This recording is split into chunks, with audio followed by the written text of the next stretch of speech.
World War II, Vietnam, Korea. What do all these things have in common? The Jeep. That's right, the Jeep.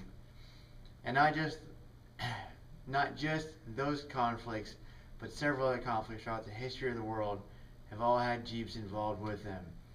Jeep's been around since 1940.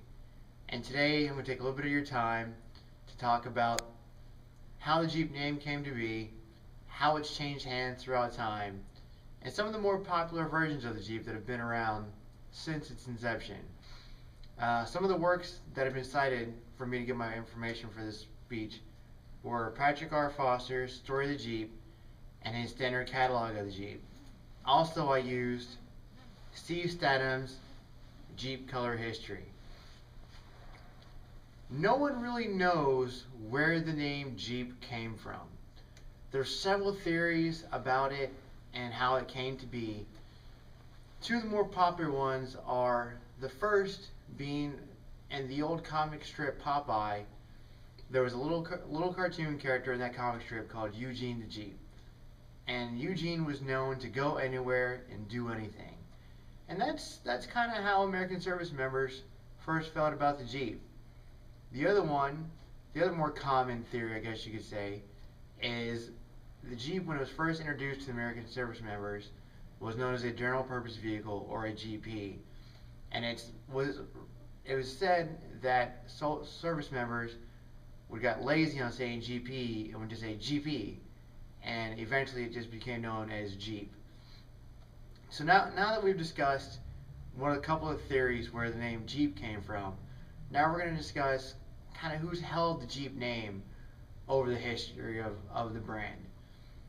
The first corporation to create the Jeep was the American Bantam Corporation. They produced the first 69 test model Jeeps for the U.S. military. During World War II, however, American Bantam, Ford, and Willis Overland all produced the Jeeps. Come the end of World War II, Willis Overland won the rights to the name Jeep and were able to start mass producing them. Shortly thereafter, American Motor Corporation, or AMC, Willis Overland was bought out by the Kaiser Foundation, or the Kaiser Industries. American Motor Corporation soon later bought out the Jeep name from Willis Kaiser.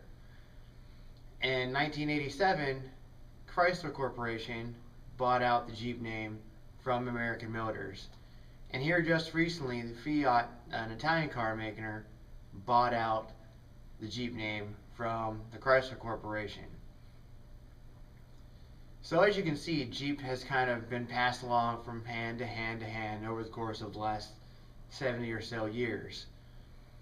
Next, I'm going to go over a few of the more popular Jeeps, Wranglers, as they're now known to be. The first real popular, and actually the most popular Wrangler, if you will, was the CJ5. It was a very short wheelbase vehicle. It's easily identified by its lazy shaped door and its bug-eye headlights and turn signals. The CJ6 came along shortly after the CJ5. It looks identical to the CJ5, except for it has a slightly longer wheelbase that accommodated for a little bit smoother ride and a little bit more passenger room.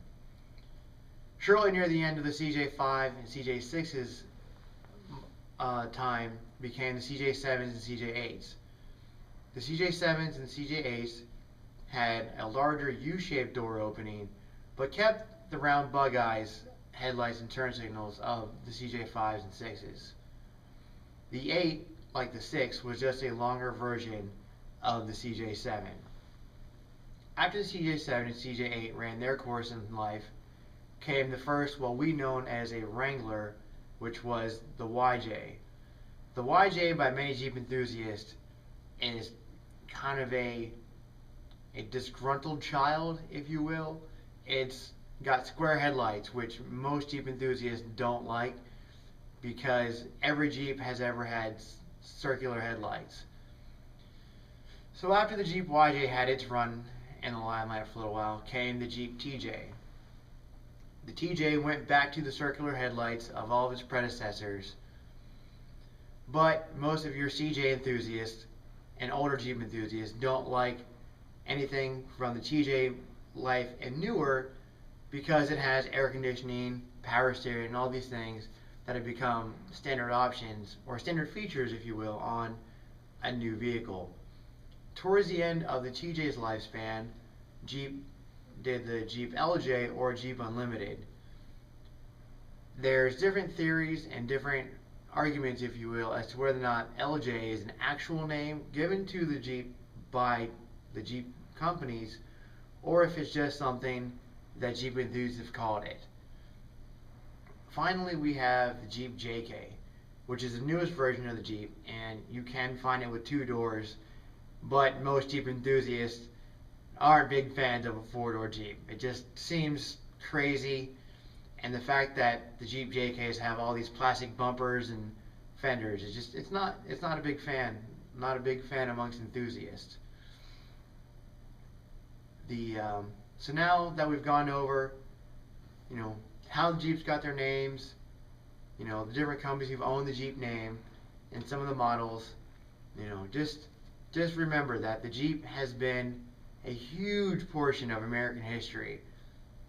Several historians believe that without the help of the Jeep, there's a good chance that America may not have even won the Second World War.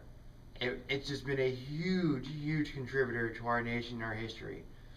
And not only has it been a great way for America, to have a great automotive history, but also it's a great way for people who enjoy the outdoors and to enjoy going and doing anything to be there and do that.